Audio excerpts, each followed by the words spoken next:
जय श्री राम। स्वागत है एक बार फिर से आपका हमारे चैनल जेबी डिवोशनल में। पिछले एपिसोड में हमने देखा किस प्रकार से अकंपना ने युद्ध भूमि पे भूचाल मचा दिया और जिस प्रकार से वो युद्ध कर रहे थे, जिस रणनीति से युद्ध कर रहे थे, उनके सामने कोई टिक नहीं पा रहा था। हमारे नील, नितिन, मुकेश, नल और नील, ठीक है, नल और नील जो है वो भी उनको परास्त ना कर पाए। 3 आदमी जोड़ दिए उसने। जोक्स। फिलहाल जिस तरीके से लक्ष्मण जी ने सामना किया और लक्ष्मण जी ने मानो उनको भीष्म पितामह जैसी मृत्यु दे दी, लेकिन अकंपना कपाल सिद्धिधारक थे, तो वो मां काली के बहुत बड़े भक्त थे और उन्हें कपाल क्रिया, कपाल शक्ति में बहुत ज्यादा पावर मिल रखी थी कि जब तक उनका कपाल भंग नहीं होगा तब तक वो उनकी मृत्यु नहीं आ सकती।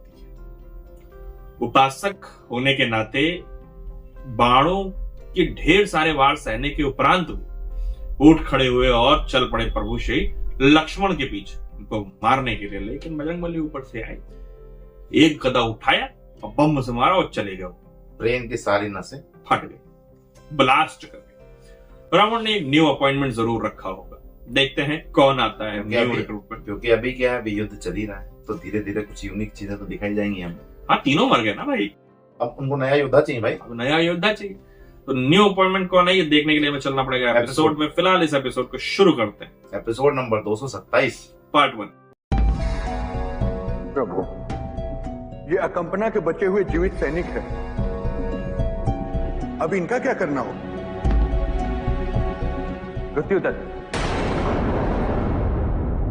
मृत्युदंड देना ही उपयुक्त होगा भैया।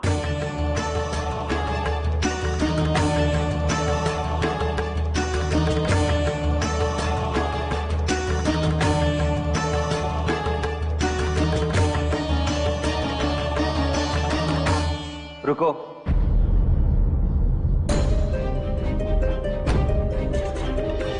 प्रभु, क्या इन सबको मृत्युदंड देना उचित होगा? हाँ श्री राम, ये उचित कह रहे। वैसे भी हमारा जीवन सदैव से तिरस्कृत और उपेक्षित रहा है। हमें मृत्यु दंड देकर इस जीवन से मुक्ति दे दीजिए।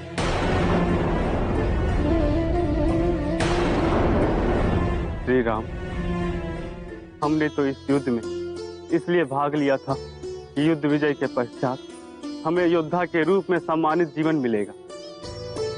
संसार में हमें योद्धा के रूप में पहचाना जाए, किंतु इस युद्ध में पराजय के पश्चात हमारी यह अभिलाषा भी पूरी नहीं हो पाई। अब इस संसार में हमारे जीवित रहने का भी कोई लाभ नहीं है श्री राम।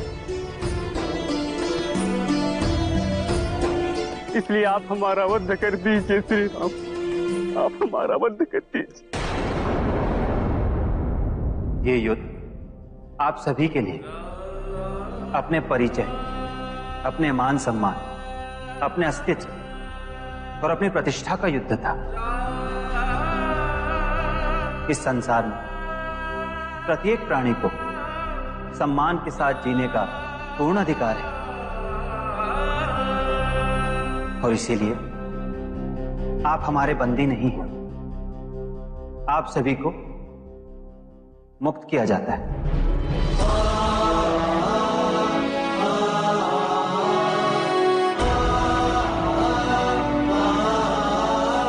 हनुमान,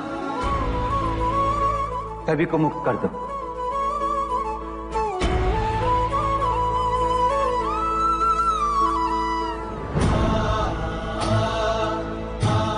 आप लोग जहां चाहे वहां जा सकते हैं। श्री राम, आपने हमें जीवन दान दिया है। हम सब आपके आभारी हैं। किंतु अब हमारे जीवन का कोई उद्देश्य नहीं है। पराजित होने के तत्पश्चात हमारे लिए कलंकित और लज्जा से परिपूर्ण इस जीवन का क्या लाभ? उठिए। नहीं, आप सभी का जीवन कलंकित नहीं, अपितु सम्मान से परिपूर्ण होगा। आप सभी आजीवन तिरस्कार, दुख, वेदना और अनेक कष्ट सहते हैं, किंतु इसीलिए आप सभी ने दूसरों के दुख और कष्ट को समझने की एक अद्भुत शक्ति भी होती है।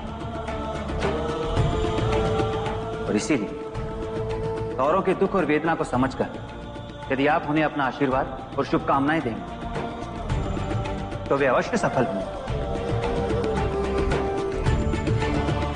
इससे न केवल मानवता का भला होगा, अपितु इस संसार में, इस समाज में आप सभी को एक विशिष्ट स्थान भी प्राप्त होगा।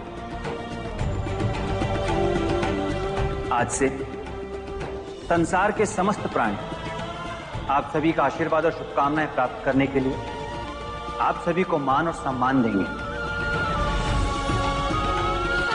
संसार में जाकर समस्त प्राणियों को अपना आशीर्वाद और शुभकामनाएं दीजिए।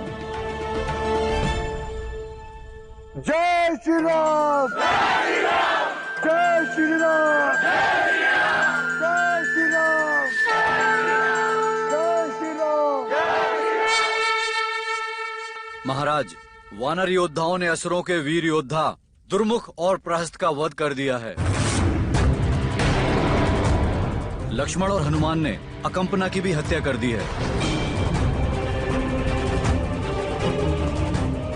कंबना के बचे सैनिक कहाँ है वो? राजकुमार, राम ने अपनी मधुर वाणी से सम्मोहित कर उन सबका हृदय परिवर्तित कर दिया है। अब वे धर्म के मार्ग पर चलने का संकल्प लेके सदैव के लिए लंका छोड़कर चले गए हैं। राम राम राम!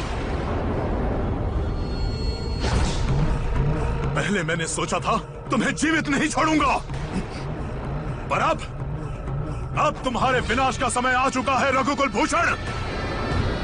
अब लंकेश तुझे जीवित नहीं छोड़ेगा।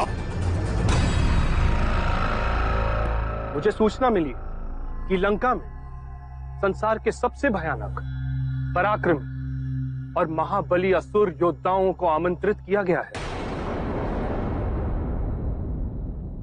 ये तो शुभ संकेत है विभीषण। संसार के समस्त असुर लंकेश के साथ ही संग्राम के महायज्ञ में जलकर भस्म हो जाएंगे।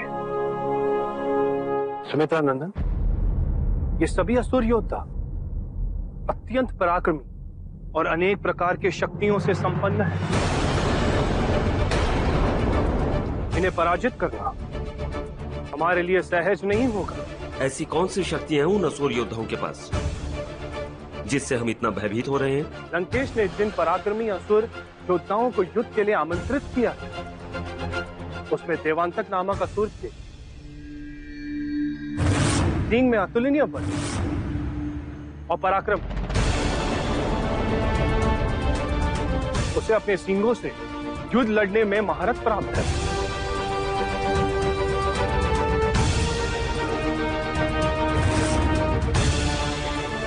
प्रणाम लंकेश। वज्रमुष्टि नामक असुर का शरीर उसके नाम के अनुरूप वज्र का है।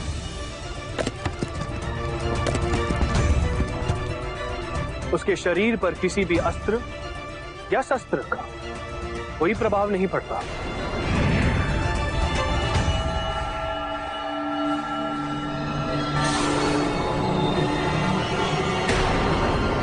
अपितु उसके शरीर से टकराकर हथियार टूट जाते हैं और लंकेश का सबसे भयावह, पराक्रमी, बलशाली और महाबली योद्धा है सुपर्श।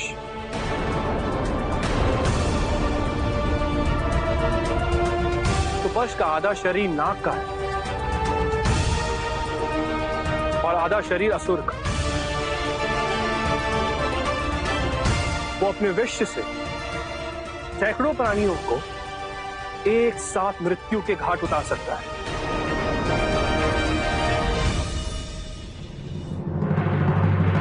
ये सभी सुबहात असुर लंकेश के सबसे महत्वपूर्ण असुर हैं।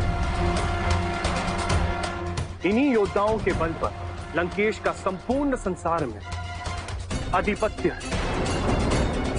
जिस तरह खर और दुष्यंत लंकेश के पंचवटी के प्रतिनिधि थे, उसी प्रकार ये सारे असुर संसार के विभिन्न क्षेत्रों में लंकेश का प्रतिनिधित्व करते हैं। अपने इन महाबली पराक्रमी योद्धाओं को देखकर मुझे सदैव गर्व की अनुभूति होती है। मेरे योद्धा ही मेरा वास्तविक अभिमान है। मेरे इन पराक्रमी योद्धाओं से कोई विजयी नहीं हो सकता।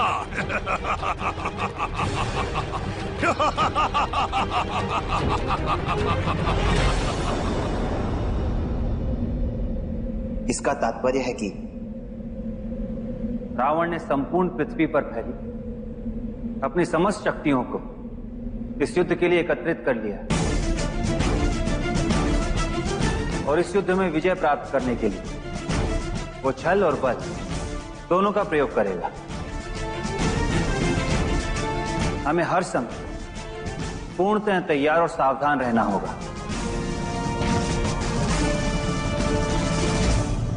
आप सभी गौरवशाली पराक्रमी वीर और शत्रु विनाशक योद्धाओं का लंकापति अपनी स्वर्ण नगरी लंका के राज्यसभा में गौरव के साथ स्वागत करता है। त्रिलोकपति, हमारे लिए क्या आदेश है?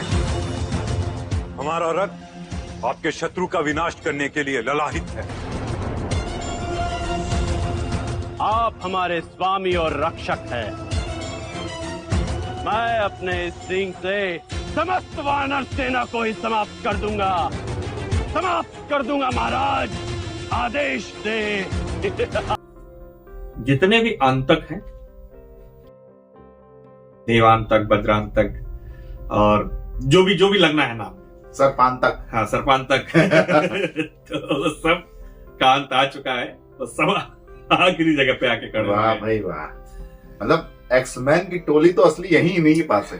किसी के पास सींग है तो किसी के पास ट्रांसफॉर्मेशन की प्रक्रिया है कि अंदर की हड्डी बाहर निकाल के चिपका लेते हैं। एक्समैन में ऐसे ही दिखाया गया था क्या सबके पास एक इंडिविजुअल पावर है। तो सोच के देखिए कि अगर हॉलीवुड लेवल पे रामायण बनाई जाए और सब कुछ इसी प्रकार से कोरियोग्राफ हो, कितना बेहतरीन। अरे 4 चांद लग जाएंगे वीएफएक्स में। तो अगर वीएफएक्स वीएफएक्स तगड़ा होगा तो फिर मतलब आप इमेजिन नहीं कर सकते। थिएटर में देखना मतलब क्या दिखा देंगे आप। लेकिन बहुत तगड़ा वीएफएक्स होने से रहा। एक बहुत अच्छी मूवी आई थी हम लोगों के बीच में, वो ऐसा ही डर लगा है। उसमें वीएफएक्स इतना अच्छा इसलिए नहीं था क्योंकि वो एनिमेशन लेवल पे। जब इसको आप बिना एनिमेशन के बनाएंगे ना तब देखने में तब अच्छा लगेगा। अच्छा खैर कोई नहीं, रावण अपनी टोली को एकत्रित कर रहे हैं अपनी पूरी शक्ति के साथ। इस बार युद्ध में अपना प्रदर्शन करने के लिए रावण लालायित। प्रभु श्री राम जी के लिए ये अच्छी बात इसलिए है कि जितने भी असुर बचे घूमना नहीं पड़ेगा। ठीक है, अब एक ही जगह एकत्रित हो गए, तो यहीं पर पीट के मार देंगे। रप्पा रप्पा रप्पा।